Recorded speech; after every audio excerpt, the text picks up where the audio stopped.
So Never Let Go. It's a new survival horror movie starring Halle Berry. She's the mother of 2 young boys who are both around 10, 12, something like that. They're getting onto their teenage years soon, which becomes a big part of it, and them growing up and having their own thoughts and feelings. They live in an isolated cabin in the woods, and they live in this post-apocalyptic world, and they have to hunt for their food. The director is Alexandre Aja. Yeah. A pioneer of the new wave of French extremity, right? Like, yeah. When I saw his Quite name, I was pretty influential and excited. Yeah. So he's done The Hills of Eyes, the 2006 version, Mirrors, Horns, and the written by Kevin Codlin, if I'm saying that right, and Ryan Grasby. So within the film, basically, it's just an entity who they call the evil, and it lurks in the woods surrounding the cabin. The only protected space in the world is within the walls of the house.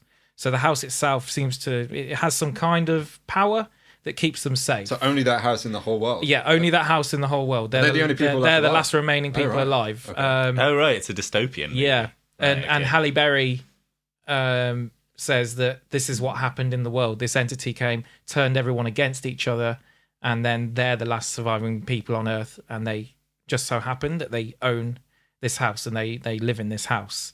But the tenants must show their love and affection. They pray to it, and that's kind of the premise. So this is where the idea of the never let go comes in, because if you go outside without a rope attached to you, which is part of the house because you attach it to the house, then the entity can touch you, and one touch kills you.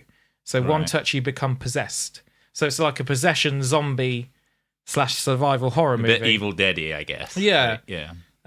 But the house protects them and protects the people, and as long as you're pure, that's the idea. Is this sort of good of heart type person, okay. Not purity in the sense of virginity, not like that, but the entity's got some kind of moral compass. Yeah. Wait, so how does that tie into the house then? So, but the house is, that's the thing. The house is good. The house is where they can be, right? And it's almost like the house saved so many lives. Yeah. It's such a nice house. The moral center of the universe, the house. Yeah. Well, the house kind of acts as, it's almost a living, breathing thing.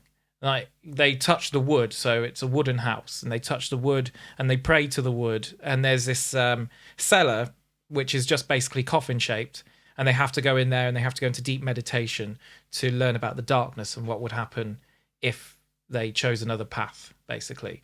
And that's basically your premise. So they have to go out and hunt for their own food. There's no other food available. And to do that, they have to have a rope attached to them. And then you comes up with the chapter and the rule is never let go of the rope. And that is basically the film in a nutshell there. We're told early on that the entity is patient, it's cunning, it can take any form it wants, and it doesn't have to show itself to you. So the 2 boys cannot see it, but Halle Berry can see it. So the 2 boys grow up not knowing, actually, they've never seen it.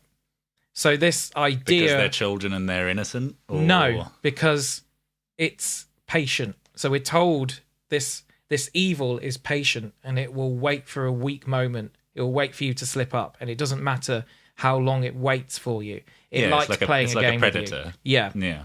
And so the kind of themes within the movie, it deals with family trauma, hereditary mental illnesses, child abuse, neglect, and it's kind of a belief or a disbelief in a higher entity. So the children don't know, but they're brought up within this community, like with her mother and father before he got taken over. And it's a bit like the Cloverfield sequel where they don't really know whether it's real or whether they're being told. It's exactly like that. Yeah. It's exactly like that. And one of the boys is a bit rebellious, and he starts to disbelieve, and he wants to push the limits. Yeah. And then spooky things happen. But it's a good film. And really, it deals with a lot of that stuff, and it deals with Halle Berry being a mother in this post-apocalyptic world. And I love the idea of it starts playing off like, is she just mentally ill?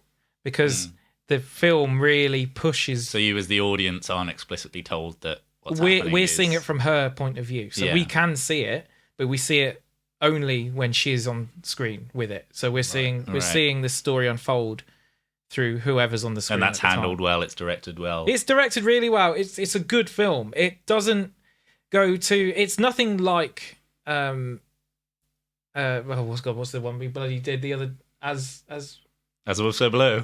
No. Azrael. Yeah. So it's nothing like Azrael. Oh, it's good then. Azrael, but it does share a bit of this. You jump it straight into the world in a post-apocalyptic world, right? And you're never really explicitly given the reason for it. You just know that this has happened and now we're here. But they're very isolated. You don't really see any other characters. And there are moments in it where you go, oh, is this truly Yeah, I mean, you describing not? like the premise, I'm like, I can guess at least one potential ending for all of this. Yeah. But it's about the execution with a lot of these, isn't it? The grand idea isn't so original, but if it's executed well, and I trust the director who's made good films. They had me questioning. They really did have me questioning throughout the movie. And I used to just suggest go and watch it, see it somehow, because it is just a solid movie. It doesn't. It's not going to break the internet. It's not going to change the world, but it's a nice little survival horror movie which will fit into a niche. Yeah, and I enjoy it for what it is. It's a straight horror, try to be too much. I would have seen it if it was at my cinema, so I'm guessing it's not huge release. It's not a huge release, and I think, but it's nice and refreshing to see Halle Berry in something as sort of a middle-aged woman now. She is good in it, actually. Yeah. She's less Catwoman and more Monsters Ball. Yeah. She's a good actor. She is a good actor. Yeah, but she's also been not a good actor many times. A lot of good actors have been in bad stuff. Halle Berry's more so, a bit more. But she plays a good protective mother in this. It's so the original title for the movie was Motherland. That was its working premise. Right. And this idea of being a mother in this post-apocalyptic world and how you might protect your kids and what happens when they start hitting the teenage years and they get rebellious. And in fact, is the mother completely sane or not? That's all part of it. Is this entity real, or is it her trauma? Is it a family trauma? Everything is attached to the house. So the wood, it almost like it has feelings, it has memory, like an old family home might have memory. So it's all attached to this, and the house protects them. So it's a nice premise. I just suggest you go and watch it. And there's little things like animals, like snakes, deception are all involved in this film. So there's very biblical. Yeah, it's very biblical. I would, if I had to say this entity was anything, it would be possession based. It's something to do with, I think it's almost Christian. It's like demons or demons, Satan. Satan. It's definitely to do with that. Trying to tempt the Good Samaritan kind of thing. Yeah, like the snake, the apple. It's definitely within that vein. So won't give anything away because I think it's interesting to go and see what ensues because it does go places. It's quite good. I would give it I'll give it a 7.5. I think. Oh, that's quite. Wow, yeah. I'll give it a 7.5 because there are a few missing bits in it. It doesn't quite give you everything you want. Is it an hour and a half? Short, relatively short. I reckon you might give it a bit lower, but I also think you might like it. It's just my version of the rating system is more Americanized, where it's like Uber. You have to give 5 stars or it's shit. So and mine is a bit like that. Under 5 is like you're talking to garbage. The king of Uber rating. I'm a solid 7 out of 10 man for most movies. So I think it was good. It's not, like I said, it's not groundbreaking, but it's a nice hour and a half escapism with a fun plot that commences. Yeah, I have faith that it's probably quite good. I trust the director. I don't trust you to have the drink.